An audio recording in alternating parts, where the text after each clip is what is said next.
Let's run through a quick checklist of the parts you need, just to double check that you're ready to go. Remove all the parts from the box.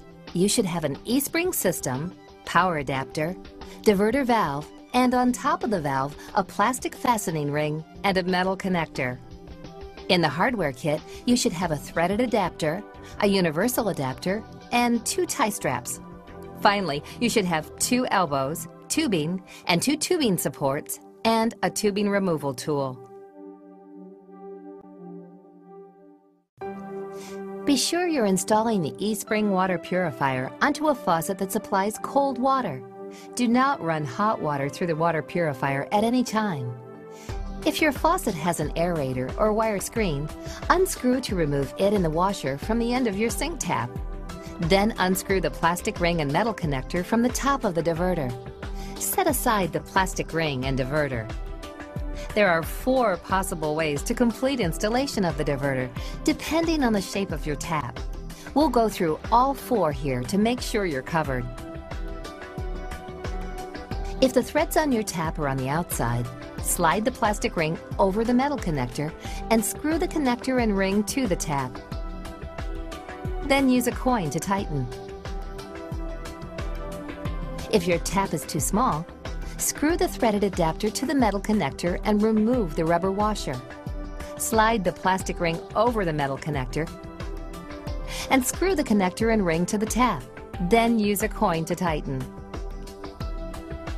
If the threads are on the inside, screw the threaded adapter to the metal connector. Slide the plastic ring over the metal connector and screw the connector and ring to the tap.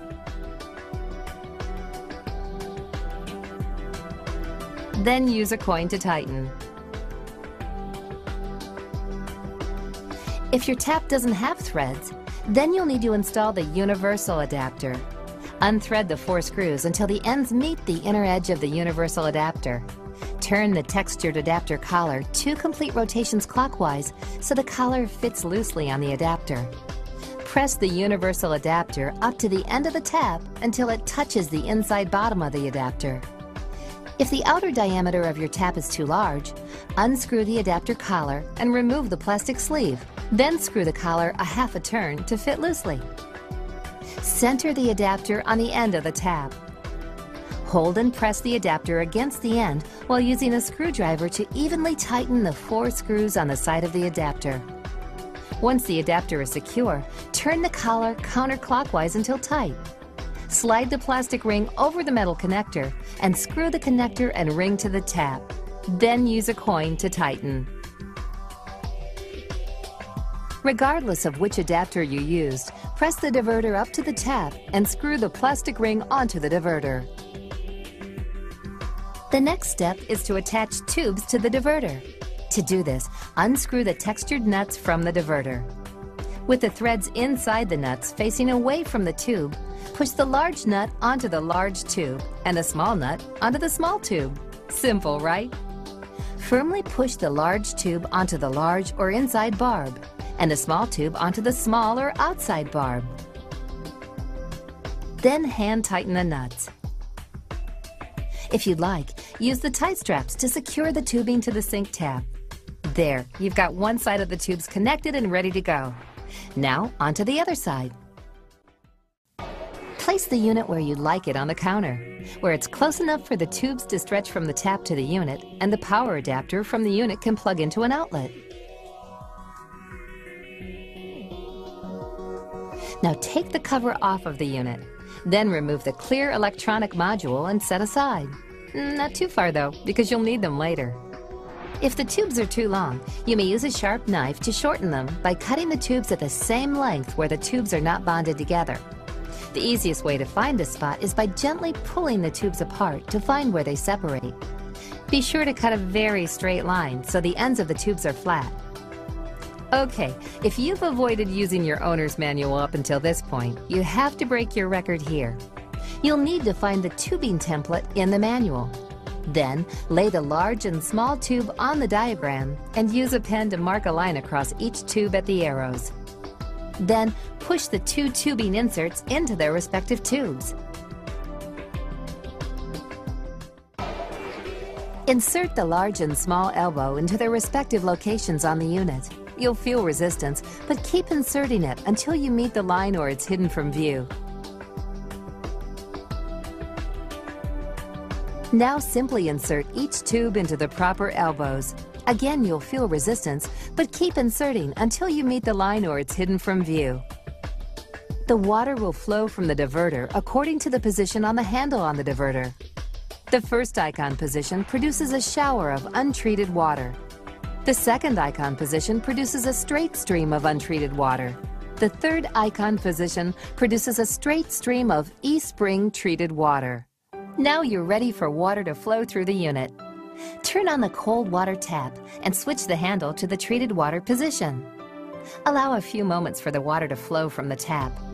At first, the water may have air pockets and look dark, but don't worry, your water will be clear and clean in 5 to 15 minutes. Check all of the places where the tubes and elbows are connected to make sure there's no water leaking or bubbling. If there are leaks, refer to the troubleshooting section of your manual. Switch the diverter handle to the untreated water position, then immediately turn off the cold water tap. This is the correct way to turn off the valve every time you use the unit. Okay, we're almost done. There are just a few remaining steps, but these are the easiest ones. Connect the power adapter into the electronics and then replace the electronics onto the unit. Press the cord into the notch on the base and set the tubes into the proper locations. Then store the removal tool for future use. Replace the cover. Now you're ready to plug in the power adapter. Remember, this unit is required to be plugged in continuously. Wait for the monitor to beep. This may take up to 30 seconds. Turn on the cold water tap and switch the handle to the treated water position. Make sure the cup on the display is blue. Water will flow from the tap into the eSpring water purifier, then into your glass. The eSpring water purifier is going to take care of you, but it needs some of your attention too. Always monitor the UV carbon cartridge life.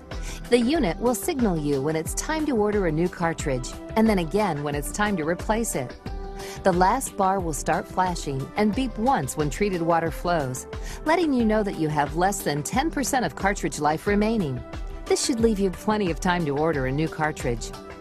When it's time to replace the cartridge, the Replace Cartridge text will appear in red.